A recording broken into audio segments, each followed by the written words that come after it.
Ich habe uns heute hier ein ganz besonderes und extrem ungewöhnliches Fundstück mitgebracht.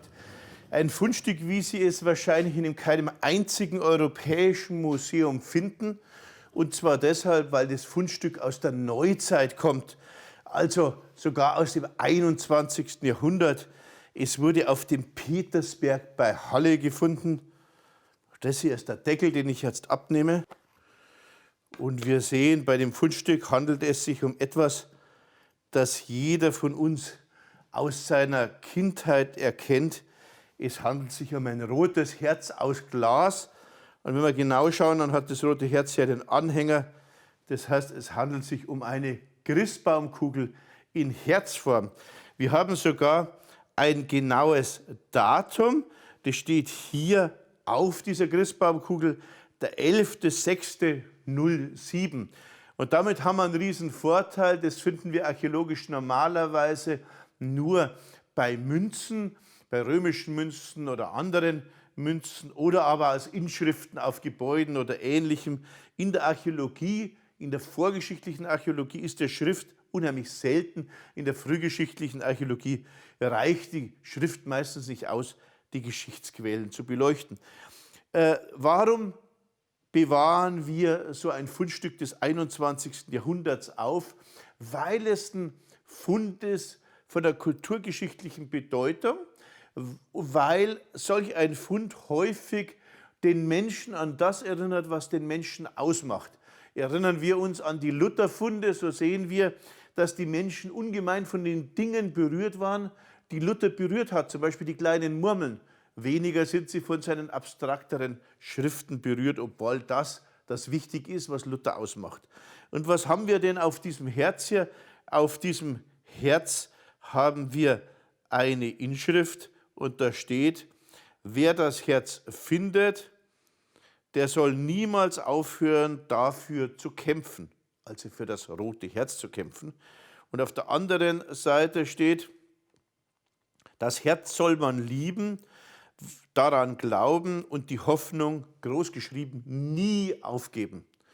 Die weiche Schrift sieht aus wie eine Frauenschrift. Man kann das natürlich nicht sicher sagen. Man würde davon ausgehen, dass es eine Frauenschrift ist und dass wahrscheinlich eine Frau es deponiert hat. Kann auch ein Mann gewesen sein. Und aufgrund des Duktus würde man meinen, das war eher eine junge Frau oder eine Jugendliche als eine alte oder ein junger Mann als ein alter Mann.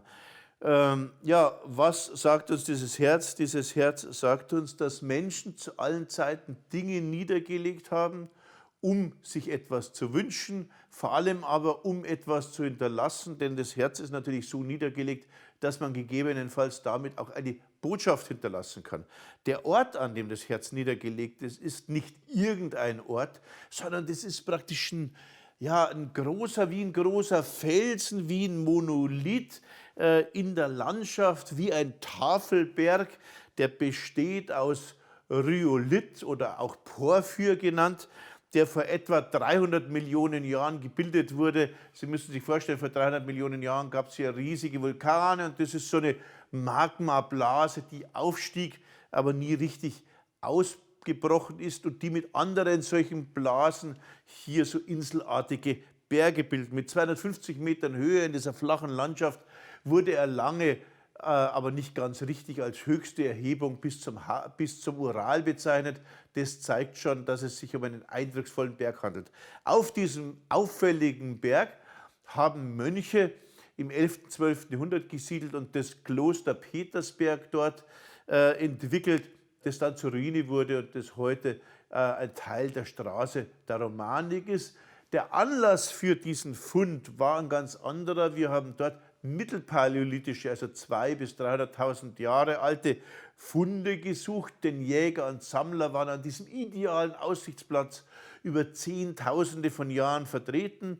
Wir haben das auch alles gefunden und bei dieser Grabung fanden wir eben auch dieses Herz, das übrigens vor einer Aussichtsbank lag, also genau an einer Stelle, wo man weit ins Land hinaussehen kann. Ein ganz, ganz eindrucksvoller Blick. Und man kann natürlich nur spekulieren, dass das vielleicht diese Bank, diese romantische, der Lieblingsplatz dieses Pärchens gewesen ist, das sich offenbar tragisch getrennt hat, oder vielleicht kam es auch gar nicht dazu. Das sagt uns natürlich dieser Spruch nicht. Also ob es eine unerfüllte oder die unglückliche Liebe ist, können wir nicht sehen. Das kann jeder nur aus seinen eigenen Erfahrungen spekulieren.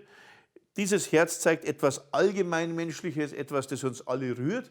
Und deshalb ist es, wie ich anfangs sagte, ein kulturgeschichtlicher Fund auf dieser Grabung, den wir natürlich aufbewahren und den wir aber sicherlich zu meiner Ausbildungszeit als Student vor 40 Jahren überhaupt nicht beachtet hätten oder höchstens als Kuriosum betrachtet hätten, nicht aber als Fund in die Sammlung gebracht haben. Sie sehen, die Neuzeitarchäologie, die sich tatsächlich mit der Neuzeit beschäftigt, ändert vieles. Wir kommen methodisch weiter und die Neuzeitarchäologie ist in der Lage, in unserer scheinbar vollständig erfassten, digitalen, informationsgedrängten Zeit Einzelschicksale immer noch archäologisch aufzuklären, wenn auch mit Schriftquellen. Wir gehen davon aus, dass derjenige oder diejenige, die das Herz beschriftet hat, das nicht zufällig getan hat, sondern dass das Herz natürlich vorher als Christbaumschmuck tatsächlich dort im Einsatz war und nicht etwa beispielsweise extra dafür gekauft wurde. Und das ist natürlich noch spannender. Und da alle von uns wissen, dass Christbaumschmuck in der Regel ja im Keller in der Kiste gelagert wird und alle Jahre herausgezogen wird, könnte man sich auch vorstellen, dass dieser Christbaumschmuck vom Weihnachtsbaum abgenommen wurde. Und wir sehen das daran, dass hier ja eine Schnur hängt. Eine Schnur, mit der das Herz aufgehängt war. Und das wäre gar nicht nötig für die Deponierung. Es wird sich also um ein gebrauchtes Herz gehandelt haben, das vielleicht sogar über lange Zeit am Christbaum hing. Und ich bin überzeugt, wenn ich mich auch als Archäologe sehr bemühen würde, herauszubekommen, wer das gefertigt hat und wie alt das ist, dann wird man vielleicht herausfinden, dass das Herz doch eine ganze Weile im Familienbesitz war und vielleicht ursprünglich noch eine andere Bedeutung hat oder vielleicht sogar von einer Großmutter vererbt wurde oder Ähnliches, wie das bei Christbaumschmuck ja häufig der Fall ist. Wenn man es genauer anschaut, dann sieht man, dass es nicht wirklich so hochwertig ist, wie es den Eindruck macht, denn es hat hier praktisch eine Naht. Es ist also kein geblasenes, aufwendiges Glas, sondern industriell hergestellt, aber dennoch von einer fantastischen Färbung und von einer sehr schönen Grundform.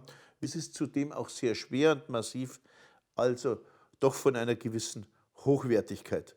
Ich gehe davon aus, dass derjenige oder diejenige, die das deponierte, sicherlich das schönste und beste Herz ausgesucht hat, das sie oder er gefunden hat, um diesem Herzenswunsch tatsächlich Ausdruck zu verleihen und zu hoffen, dass vielleicht die Liebe entsteht oder die Liebe gerettet wird. Wir wissen ja nicht, ob diese Herzdeponierung nicht tatsächlich geholfen hat.